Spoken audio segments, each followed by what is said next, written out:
ಉಪಮುಖ್ಯಮಂತ್ರಿ ಡಿ.ಕೆ. ಶಿವಕುಮಾರ್ ಮುಖ್ಯಮಂತ್ರಿ ಆಗಬೇಕು ಅಂತ ಅದೆಷ್ಟೋ ದೇವಾಲಯಗಳಿಗೆ ಲಗ್ಗೆ ಇಟ್ಟು ದೇವರ ಆಶೀರ್ವಾದವನ್ನ ಕೂಡ ಪಡೆಯುತ್ತಿದ್ದಾರೆ.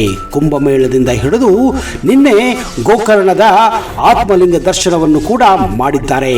ಅದರಲ್ಲೂ ಅವರಿಗೆ ಗೋಕರ್ಣದ ಮಹಾಬಲೇಶ್ವರ ದೇವಸ್ಥಾನ ಅತ್ಯಂತ ಪ್ರೀತಿಯ ದೇವಸ್ಥಾನ ಎಂದು ಕೂಡ ಹೇಳಿಕೊಂಡಿದ್ದಾರೆ. ಹೀಗಾಗಿ ಇಲ್ಲಿ ಸಾವಿರಾರು ಭಕ್ತರು ಪ್ರತಿನಿತ್ಯ ದೇವರ ದರ್ಶನವನ್ನ ಪಡೆಯುತ್ತಾರೆ ಹಾಗೂ ಗರ್ಭಗುಡಿಗೆ ಹೋಗಿ ಆತ್ಮಲಿಂಗ ದರ್ಶನವನ್ನು ಕೂಡ ಮಾಡುತ್ತಾರೆ.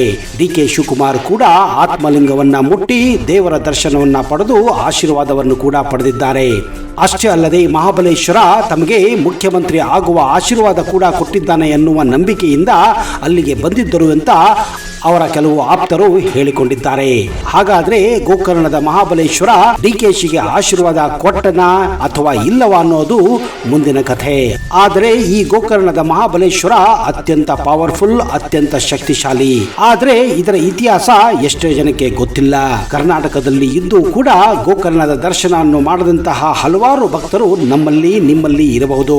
ಅಂತವರಿಗೆ ಈ ಗೋಕರ್ಣದ ಇತಿಹಾಸ ತಿಳಿಯೋದು ಅಷ್ಟೇ ಅವಶ್ಯಕವಾಗಿದೆ.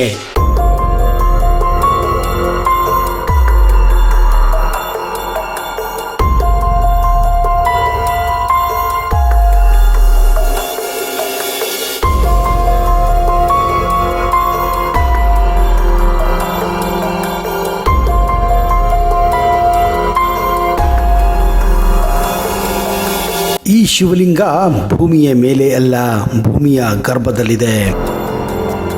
ಈ ದೇವಾಲಯದಲ್ಲಿರುವ ಶಿವಲಿಂಗವನ್ನ ಆತ್ಮಲಿಂಗ ಎಂದೇ ಕರೆಯಲಾಗುತ್ತದೆ ಮತ್ತು ಈ ದೇವಾಲಯದಲ್ಲಿರುವ ಶಿವಲಿಂಗವು 40 ವರ್ಷಕ್ಕೊಮ್ಮೆ ಮಾತ್ರ ಕಂಡುಬರುತ್ತದೆ. ಇದು ಶಿವ ಮತ್ತು ವಿಷ್ಣು ಒಂದೇ ಜಾಗದಲ್ಲಿರುವಂತಹ ಪುಣ್ಯಕ್ಷೇತ್ರ. ಈ ನಂಬಿಕೆಯಿಂದಾಗಲೇ ಇದನ್ನ ದಕ್ಷಿಣದ ಕಾಶಿ ಎಂದೇ ಕರೆಯುತ್ತಾರೆ. ಹೌದು, ಅದುವೇ ನಮ್ಮ ಕರ್ನಾಟಕದ ಪ್ರಸಿದ್ಧ ಪುಣ್ಯಕ್ಷೇತ್ರ ಗೋಕರ್ಣ.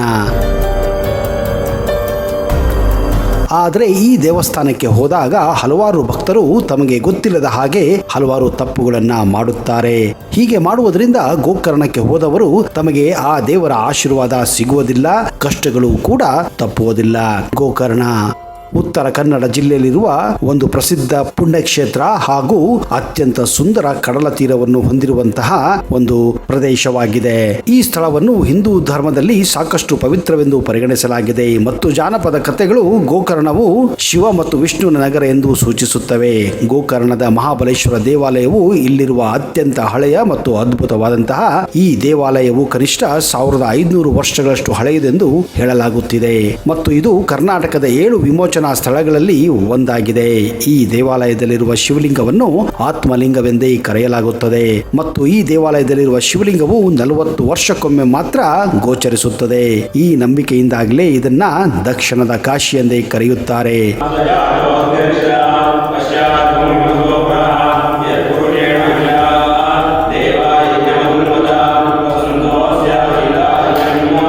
ಮಹಾಬಲೇಶ್ವರದ ದೇವಸ್ಥಾನದಲ್ಲಿರುವ ಶಿವಲಿಂಗವನ್ನ ಕಾಶಿಯ ವಿಶ್ವನಾಥನಂತೆ ಪವಿತ್ರವೆಂದು ಪರಿಗಣಿಸಲಾಗಿದೆ. ಲಂಕೆಯ ರಾಜ ರಾವಣನಿಗೆ ತನ್ನ ರಾಜ್ಯವನ್ನು ರಕ್ಷಿಸಲು ಶಿವನು ಈ ಶಿವಲಿಂಗವನ್ನು ನೀಡಿದ್ದನು.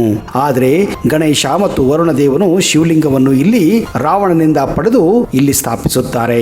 ರಾವಣನು ಇಲ್ಲಿಂದ ಶಿವಲಿಂಗವನ್ನು ತೆಗೆದುಕೊಳ್ಳಲು ಎಲ್ಲಾ ಪ್ರಯತ್ನಗಳನ್ನು ಮಾಡುತ್ತಾನೆ, ಆದರೆ ಅವನಿಗೆ ಆ ಶಿವಲಿಂಗವು ದಕ್ಕುವುದಿಲ್ಲ. ಅಂದಿನಿಂದ ಇದು ಶಿವನ ವಾಸಸ್ಥಾನವಾಗಿದೆ ಎಂದು ನಂಬಲಾಗಿದೆ.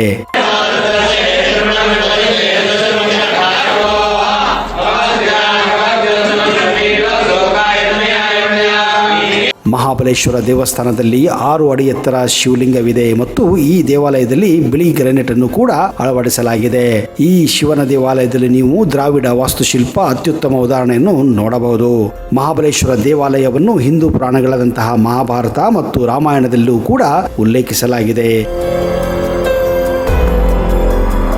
ಅಂದ ಹಾಗೆ ಮಹಾಬಲೇಶ್ವರ ದೇವಸ್ಥಾನಕ್ಕೆ ಬರುವ ಮೊದಲು ಇಲ್ಲಿರುವ ಕಡಲ ತೀರದಲ್ಲಿ ಸ್ನಾನ ಮಾಡಿ ದೇವಸ್ಥಾನ ಮುಂಭಾಗದಲ್ಲಿರುವ ಮಹಾಗಣಪತಿ ದೇವಸ್ಥಾನಕ್ಕೆ ಭೇಟಿ ನೀಡಿದ ನಂತರವೇ ಮಹಾಬಲೇಶ್ವರ ದೇವಸ್ಥಾನಕ್ಕೆ ಭೇಟಿ ನೀಡುವುದು ಎಂದು ಇಲ್ಲಿನ ದೇವಸ್ಥಾನದ ಒಂದು ವಾಡಿಕೆ ಇದೆ. ನೇರವಾಗಿ ಮಹಾಬಲೇಶ್ವರ ದೇವಸ್ಥಾನಕ್ಕೆ ಹೋದರೆ ಅದು ಘೋರ ಅಪರಾಧ ಹಾಗೂ ಗಣೇಶನಿಗೆ ಮಾಡುವ ಅಪಮಾನ ಎಂದು ನಂಬಲಾಗಿದೆ. ಮಹಾಬಲೇಶ್ವರ ದೇವಸ್ಥಾನ ಬಳಿಯೇ ಈ ಗಣೇಶನ ದೇವಸ್ಥಾನವೂ ಇದೆ. ಗಣೇಶನೇ ಇಲ್ಲಿ ಶಿವಲಿಂಗವನ್ನು ಸ್ಥಾಪಿಸಿದನೆಂದು ಪುರಾಣಗಳಲ್ಲಿ ಅಲ್ಲಿ ಐತಿಹ್ಯ ಇದೆ. ಆದ್ದರಿಂದ ಅವನ ಹೆಸರಿನಲ್ಲಿ ಈ ದೇವಸ್ಥಾನವನ್ನು ಇಲ್ಲಿ ನಿರ್ಮಿಸಲಾಯಿತು.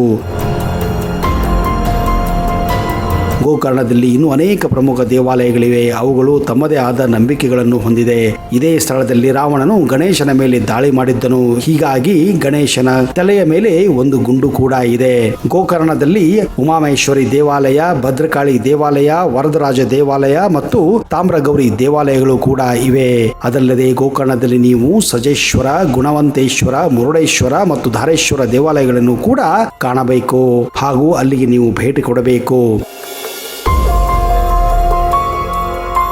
ಮಹಾಬಲೇಶ್ವರ ದೇವಾಲಯ ಮತ್ತು 4 ದೇವಾಲಯಗಳನ್ನು ಒಟ್ಟಾಗಿ ಪಂಚಮಹಾಕ್ಷೇತ್ರ ಎಂದು ನಂಬಲಾಗುತ್ತದೆ. ಒಂದು ವೇಳೆ ನೀವು ಗೋಕರ್ಣಕ್ಕೆ ಹೋದಾಗ ಈ ಪಂಚಮಹಾಕ್ಷೇತ್ರಗಳನ್ನು ನೀವು ತಪ್ಪದೇ ಭೇಟಿ ಕೊಡಬೇಕು.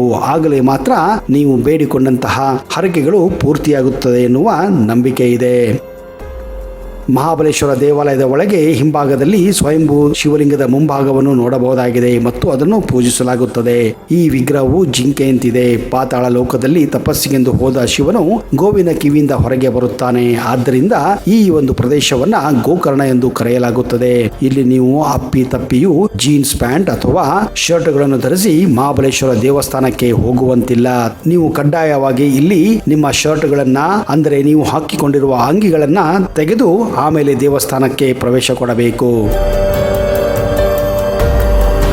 ಅಂದ ಹಾಗೆ ಈ ದೇವಾಲಯವು ಬೆಳಗ್ಗೆ 6 ಗಂಟೆಯಿಂದ ಮಧ್ಯಾಹ್ನ 12ವರೆಗೆ ತೆರೆದಿರುತ್ತದೆ. ನಂತರ 5 ಗಂಟೆಯಿಂದ ರಾತ್ರಿ 8ರವರೆಗೆ ತೆರೆದಿರುತ್ತದೆ. ಈ ಸಮಯದಲ್ಲಿ ದೇವಾಲಯವನ್ನು ನೀವು ಭೇಟಿ ಕೊಡಬಹುದು. ಆದರೆ ಇಲ್ಲಿನ ಶಿವಲಿಂಗವನ್ನು 40 ವರ್ಷಕ್ಕೊಮ್ಮೆ ಮಾತ್ರ ನೀವು ನೋಡಲು ಸಾಧ್ಯವಾಗುತ್ತದೆ.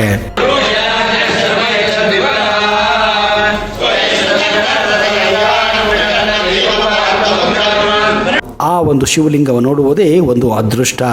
ಅಂತಹ ಅದೃಷ್ಟ ನಿಮಗೆ ಒಲಿಯಲಿ ಎಂದು ನಾವು ಕೂಡ ಹಾರೈಸುತ್ತೇವೆ. ಗೋಕರ್ಣದ ಸಂಬಂಧಪಟ್ಟಂತಹ ಇನ್ನಷ್ಟು ಮಾಹಿತಿಯನ್ನು ಮುಂದಿನ ಸಂಚಿಕೆಯಲ್ಲಿ ತರಲು ಪ್ರಯತ್ನಿಸುತ್ತೇನೆ. ಅಲ್ಲಿಯವರೆಗೆ Jai Hind, Jai Karnataka. Keep watching Focus Kannada.